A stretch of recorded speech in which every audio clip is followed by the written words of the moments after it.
লখিমপুৰ জিলা ছাত্ৰ সন্থাৰ সাধাৰণ সম্পাদক স্বৰাজ শংকৰ গগৈৰ দুৰ্ঘটনাত মৃত্যুৰ পাছতেই সমগ্ৰ জিলাখনতে শোকৰ ছাঁ পৰিছে। পুৱতি নিশা লখিমপুৰৰ পৰা ঢকুৱাখানাস্থিত নিজৰ বাসগৃহলৈ ছুইফ্ট গাড়ীৰে গৈ থকা অৱস্থাত কণা নদীত সংঘটিত হোৱা ভয়ংকৰ পথ দুৰ্ঘটনাটোত থিতাতে নিহত হয় ছাত্ৰ নেতাগৰাকী। আনহাতে মৃত স্বৰাজ শংকৰ গগৈৰ মৃতদেহ মৰণোত্তৰ পৰীক্ষাৰ অন্তত লখিমপুৰ জিলা ছাত্ৰ সন্থাৰ শ্বহীদ ভৱনলৈ অনা হয়। শ্বহীদ ভৱনতে গুণমুগ্ধসকলে শেষ শ্ৰদ্ধাঞ্জলি জনায় আৰু লখিমপুৰ নগৰত এক সমদল বাহিৰ কৰে। অৱশেষত স্বৰাজৰ নিজা বাসগৃহ ঢকুৱাখানালৈ নিয়া হয়। নিউজ এক্স ৰিপৰ্ট, ৰাইজৰ বাৰ্তা।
সন্থাৰ পৰিয়ালটোৰ কাষত আহি উপস্থিত হোৱাৰ বাবে সমগ্ৰ লখিমপুৰবাসী ৰাইজক আমি ধন্যবাদ জনাইছোঁ।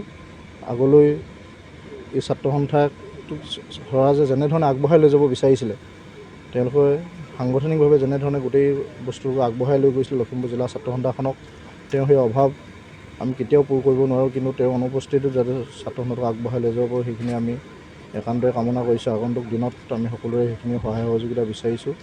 এই ছাত্ৰ সন্থাৰ পৰিয়ালটোৰ কাৰণে এটা বৃহৎ ক্ষতিৰ দিন, এটা দুৰ্ভাগ্যজনক দিন। পুনৰ কৈছোঁ, তেখেত এজন অতি সৎ, নিষ্ঠাৱান আৰু সাংগঠনিকভাৱে বহুত দক্ষ এজন ছাত্ৰ নেতা আছিল। তেনেগৰাকী ছাত্ৰ নেতাৰ মৃত্যু কেতিয়াও আমি সহজভাৱে ল'ব নোৱাৰোঁ। কেতিয়াও সেই অভাৱ আমি কেতিয়াও পূৰ কৰিব নোৱাৰোঁ। অনাগত দিনত সেই অভাৱ আমি প্ৰতিটো মুহূৰ্ততে অনুভৱ কৰিম।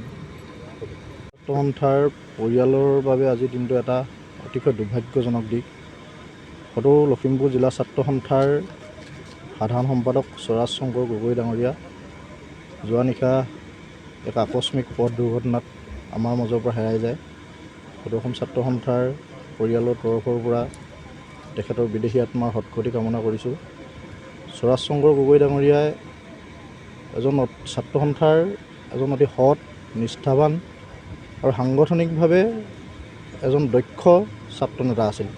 তেনেগৰাকী ছাত্ৰ নেতাৰ অকাল বিয়োগত ছাত্ৰ সন্থাৰ পৰিয়ালটোৰ বাবে নহয়, অসমীয়া সমাজখনৰ বাবে এটা বৃহৎ ক্ষতি, ছাত্ৰ সমাজৰ বাবে এটা বৃহৎ ক্ষতি। তেওঁৰ অভাৱ আমি কেতিয়াও পূৰ কৰিব নোৱাৰোঁ। খুব দুখজনক ঘটনা। প্ৰশাসনে জনাইছিলে স্বৰাজ শংকৰ গগৈ, তেওঁ ঢকুৱাখানাৰ ল'ৰা, সদৌ অসম ছাত্ৰ সন্থাৰ লখিমপুৰৰ তেওঁ সাধাৰণ সম্পাদক আছিল আৰু তেওঁ মোৰ ঘৰৰ পিছফালে থাকিছিল। একেবাৰে মোৰ ঘৰৰ পৰা 100 মিটাৰত মই সদায় লগ পাই থাকোঁ। খুব ভাল ব্যক্তিগত সম্পৰ্ক আছিলে। এনেকুৱা এটা দুৰ্ঘটনাত তেওঁ প্ৰাণ হেৰুৱাৰ কাৰণে মনত যথেষ্ট কষ্ট পাইছোঁ আজি পুৱাৰ পৰা। মই তেওঁৰ পৰিয়ালে যাতে এই দুখটো সহিব পাৰে আৰু তেওঁ বিদেহী আত্মাই যাতে স্বৰ্গৰ স্থান পায় তাৰে কামনা কৰিলোঁ।